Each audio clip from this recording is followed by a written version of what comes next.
ఇబ్రహీంపట్నం జనచైతన్య సభలో బీజేపీ అధ్యక్షుడు లక్ష్మణ్ మాట్లాడుతున్నారు. లైవ్ చూద్దాం. ప్రజలు నీరాజాలు పలుకుతా ఉన్నారు, అపూర్వమైనటువంటి స్వాగతాలు పలుకుతా ఉన్నారు. భువనగిరి నుంచి మొదలుకుంటే నల్గొండ, చండూరు, ఈరోజు వీరపట్నం,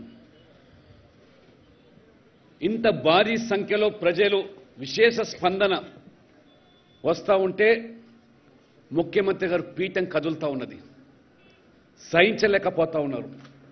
నేను ఈ యాత్ర ద్వారా చాలా స్పష్టమైనటువంటి ప్రశ్నలు కొన్ని సంధించాను.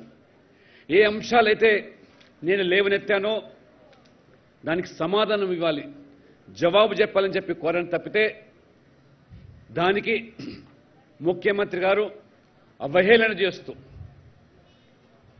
భారతీయ జనతా పార్టీ ఎక్కడ ఉన్నది అని చెప్పి ఈరోజు విమర్శలు గుప్పిస్తున్న ముఖ్యమంత్రి గారికి కళ్ళుంటే వచ్చి ఈ వీరపట్నం ప్రజానికం స్వచ్ఛందంగా ఈరోజు ఇంత భారీ సంఖ్యలో వచ్చి నిజాయితీ ఉంటే, నీకు నిజంగా దమ్ముంటే నేను సంధించిన ప్రశ్నలు 3 రోజులుగా వారికి సమాధానం చెప్పాలి తప్పితే ఈ తోక ముడిచేటువంటి మరి ఈ జవాబులతో తెలంగాణ ప్రజలు సహించరని చెప్పి కూడా స్పష్టం చేస్తా ఉన్నాను. నిజంగా మీకు ఈ సర్వేల పేరు మీద 100 సీట్లు గెలుస్తా అని చెప్పి మీరు ప్రగల్భాలు పలుకుతున్నారు, పగటి కలలు కంటున్నారు. మీరు భువనగిరి వచ్చి చూడండి, చండూరు వచ్చి చూడండి, లేదా ఇవాళ వీరపట్నం ఒకసారి చూస్తే ప్రజల సర్వేల మీద ఆధారపడేటువంటి భారతీయ జనతా పార్టీ తప్పితే మీ తాబేదారులు ఇచ్చేటువంటి సర్వేలకు లోబడి భ్రమల్లో పగటి కలల కంటే ఖచ్చితంగా తెలంగాణ ప్రజలు సమీప భవిష్యత్తులో నిన్ను పక్కదారి పట్టించడం ఖాయమని చెప్పి కూడా ఈ వేదికలను స్పష్టం చేస్తాను. నిజంగా నీకు అంత నమ్మకం ఉంటే, మీ యొక్క ప్రభుత్వ విధానాల మీద, పథకాల మీద విశ్వాసం ఉంటే 100 సీట్లు వస్తాయనేటువంటి ప్రగల్భాలకి మీరు ఎందుకు ఇవాళ పక్క చూపులు చూస్తా ఉన్నారు? పక్క పార్టీలో ఉన్నటువంటి వాళ్ళను ఎరవేసి ఎందుకు ఈ యొక్క కొనుగోలు బేరానికి తెరదీస్తా ఉన్నారు? మీ నాయకత్వం మీద, మీ ఎమ్మెల్యేల మీద, మీ మంత్రుల మీద, మీ పథకాల మీద, మీ ప్రభుత్వ విధానాల మీద కనుక అంత నమ్మకం ఉన్నట్టయితే ఎందుకు ఆ తీర్పులు ప్రజలకు వదిలేయారని అడుగుతా ఉన్నారు. ఇవాళ ఆ రకంగా కాకుండా ఇవాళ మీరు కేవలం ప్రజల దృష్టి మళ్లించడానికి, ప్రజల యొక్క పక్కతో పట్టించడానికి ఈరోజు మీరేదైతే ఈరోజు సర్వేల పేరు మీద ఒక మైండ్ గేమ్ ప్రజల దృష్టి మళ్లించడానికి, మీ తాటాకి చప్పులకు బీజేపీ బెదరదు.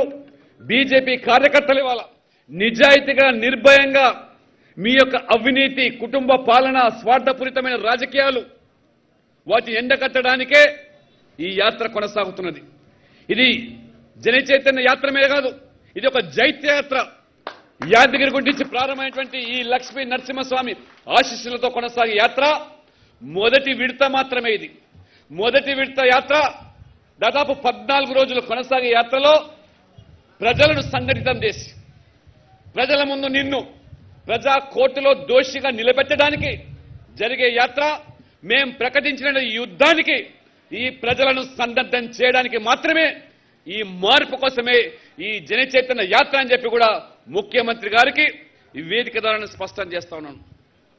ముఖ్యమంత్రి గారు చెప్తా ఉన్నారు అన్ని సీట్లలో 50% పైగా ఓట్లు వస్తాయని చెప్పి. ఇవాళ 100 పైగా స్థానాలు గెలిచేటువంటి నిజంగా మీకు నిజంగా నమ్మకం ఉంటే ఈరోజు మాట్లాడుతున్నారు. ఇవాళ హైదరాబాద్ను మరొకసారి గెలిపిస్తే దాన్ని ఇవాళ అంతర్జాతీయ స్థాయి ఖ్యాతికి తీసుకొస్తా అని చెప్పి నేను సూటిగా అడుగుతున్నా. ఇవాళ హైదరాబాదు ఒక విషాద నగరంగా మార్చినటువంటి ఘనత ఈ ప్రభుత్వానికి దక్కుతున్నది. హైదరాబాద్ను విశ్వనగరంగా మారుస్తా అని చెప్పారు. మున్సిపల్ ఎన్నికల ముందు మభ్యపెట్టారు, మాయ చేసి ఏ రకంగా ఓట్లు దండుకొని ఈరోజు హైదరాబాద్ పరిస్థితి చూస్తూ ఉంటే చిన్నపాటి వర్షం వస్తే మోకాళ్ళతో నీళ్లు. మున్సిపల్ మంత్రి సవాల్ చేసినారు, ఒక్క రోడ్డు మీద కనుక గుంత చూపించినట్లయితే 1000 రూపాయలు బహుమతి ప్రకటిస్తా అని చెప్పారు. నేను సవాల్ చేశాను అసెంబ్లీలో, ఈ హైదరాబాద్లో ఉన్నటువంటి రోడ్ల మీద గుంతలు చూపించడం మొదలు పెడితే నువ్వు ప్రవేశపెట్టిన రాష్ట్ర బడ్జెట్ కూడా సరిపోదు. ఇవాళ అటువంటి అధ్వాన్న పరిస్థితిలో ఇవాళ హైదరాబాద్ ఉన్నదని. హుస్సేన్ సాగర్ ప్రక్షాళన చేసి కొబ్బరి నీళ్ళతో నింపుతా అని చెప్పారు. ప్రక్షాళన సంఘ దేవుడెరుగు ఇవాళ ఒక మురికి కూపంగా మార్చినటువంటి చరిత్ర ఈ ప్రభుత్వానికి దక్కుతున్నది.